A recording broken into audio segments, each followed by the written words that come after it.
Wisdom is a great thing. It's a great gift, but it often comes at a great price. And today I want to talk about the price of wisdom. I know in other episodes we talked about how nothing is really free. There's an opportunity cost for things. And looking at a story that everyone's familiar with, and then I'm going to talk about a story that most people aren't familiar with, but if you've heard anything about this book that's been pretty big in circulation, right? A lot of people have talked about it, read it, maybe you haven't.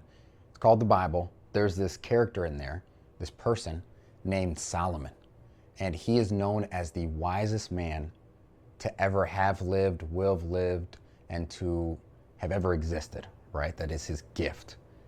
And he gets it because God asked him, I can give you anything you want. Money, power, strength, health, wealth, whatever. Ask for it. And he simply asks for wisdom. And God is so proud of this response and so elated that he asked for the best gift that anyone could ask for, that he doesn't just grant him wisdom, he grants him wealth, power, everything he could ever want. More wives than he can count. He has everything that a man could ask for. But it's not as simple as just he gave him the wisdom.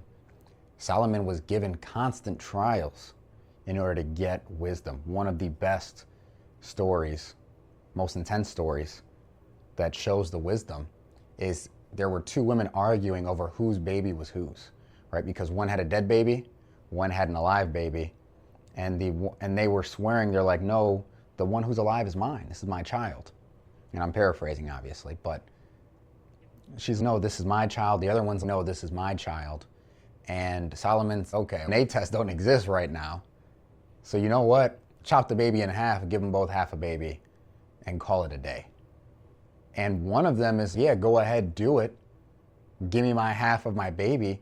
The other one is like, no, it's not even that deep, Solomon, I'm good. Keep the baby. She can have it. As long as the baby's alive, that's way better than the baby being dead. And he's, okay, pretty obvious you're the mom because a mom's gonna wanna protect the life of the baby more than have what they think is theirs. You're obviously not the mom because you're willing to take half of your child. You're willing to have the child die just to prove that it's yours, right? And that right there is an example of having to learn wisdom and solving those problems and issues and accruing the wealth and the power. It took a ton of choices and overcoming a ton of challenges. So wisdom is a great thing. It's a great gift, but it often comes at a great price. Wisdom is different from intelligence and knowledge. Wisdom is a completely different, just entirely different thing to have. And it's being able to solve problems, and it's that competence, like in that story. Now, wisdom never comes easily. So for those of you who don't know, I actually have a different podcast and channel that I also run, completely based around sleeping and mythological stories, because if you haven't guessed yet, I'm a nerd. I enjoy learning about history and mythology. It's a ton of fun for me. So I have this channel called the Sleeping Almanac, and on the second episode, I cover one of the most interesting characters that I've probably read about in mythology, and his name is Odin, who is the king of gods in Norse mythology, right? That's his thing. He's the man in charge. And he goes through two trials. The irony being he was one of the first gods to ever exist, right? So the irony being he didn't have to do any of these trials. He's already an all-powerful god. But what made him the most special is that his entire pursuit was always on wisdom. He was always known as the wisest god. And that is where his power and his trust came from. And there's a lot of interesting things I could cover, but I want to talk about two specific trials. So one of his trials comes with the sacrifice of an eye. An eye. This is my rendition of an eye. I guess there's like little veiny things when it comes to an eye that like connects to your brain and whatnot, whatever. His eye, right? He has to pluck it out himself, pulls it out, never once complains either. Drop it into what is called Mimir's well. So Mimir is known as also one of the wisest beings to ever exist in Norse mythology, right? And he has to sacrifice this eye in order to gain just one sip from this well, so that way he can gain wisdom and future sight. And there's a lot of different ways that is interpreted over time, right? One of them is that in order to truly see, he had to give up his vision, right? His perfect vision, he had to give it up and sacrifice it in order to truly see both past, present, and future. And there's an irony to it, right? In order to truly see, he had to give up an eye. He had to lose his sight in order to see something deeper. And I think that is something that we all go through, where it's like that ignorance, right? How they say ignorance is bliss. We have to kill a part of ourselves sometimes in order to see what it is truly like on the other side. So he had to give a piece of himself. In that case, it was his eye.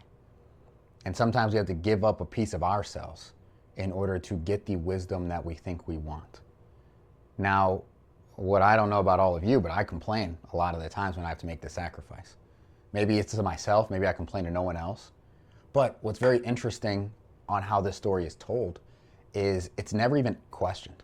Odin's never, come on, man, we can't make a deal here. It has to be my eye. Maybe I can give you some gold. I got a ton of money. Maybe I can give you 6 wives. I can give you a longhouse. I can give you soldiers. Man, what do you want? What can I give you? He doesn't even haggle.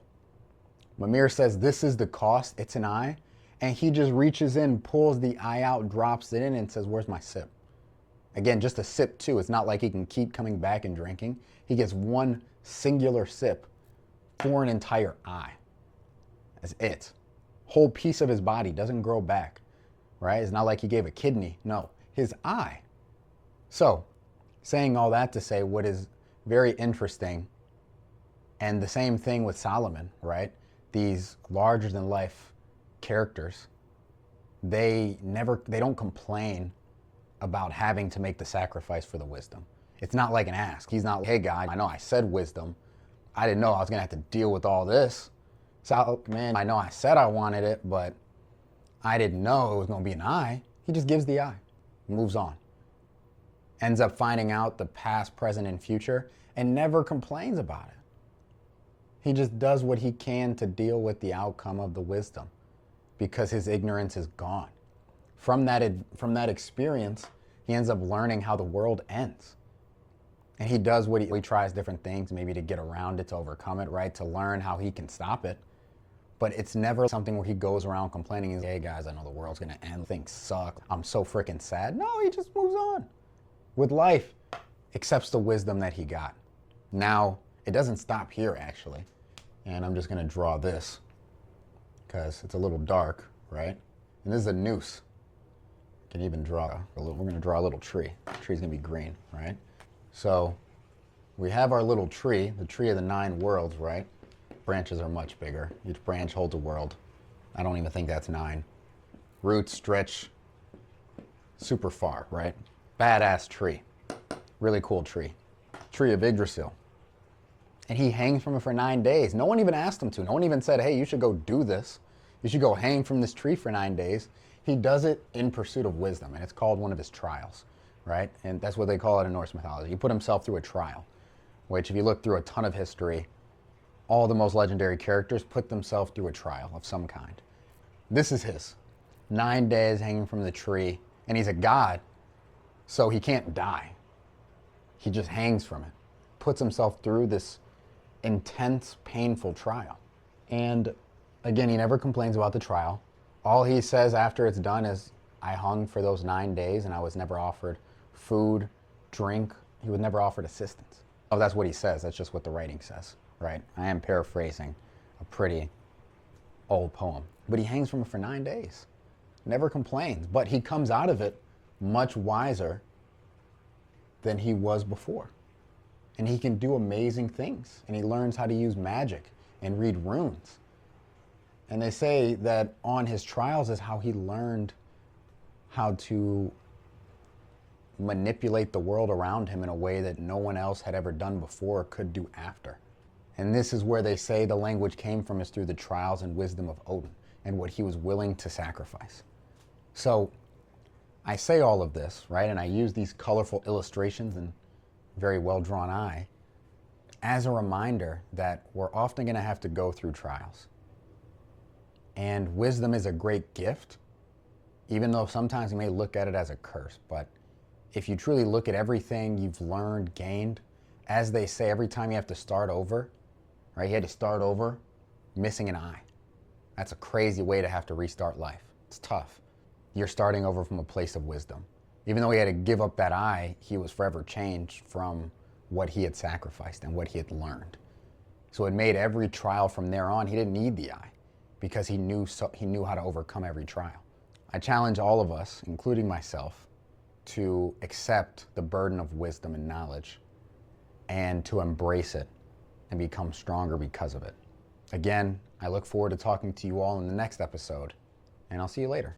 Thank you, everyone, for watching another episode of Conversations That Count. Sometimes what we find is YouTube will unsubscribe us from our favorite channels, as well as when we finish an episode, we'll have enjoyed it so much, we'll forget to hit the subscribe button because we'll be so caught up with it. My ask is so that we can keep the channel free, so that I can continue bringing you amazing guests, continue bringing you amazing practices that improve all of our skills as we go into every day and every week. If you can hit that subscribe button, if you can like, share, it goes a very long way to, again, keeping the channel free, allowing us to continue providing you amazing content. And my promise is I will only continue to improve the content, improve the guests, and improve the best practices every single time.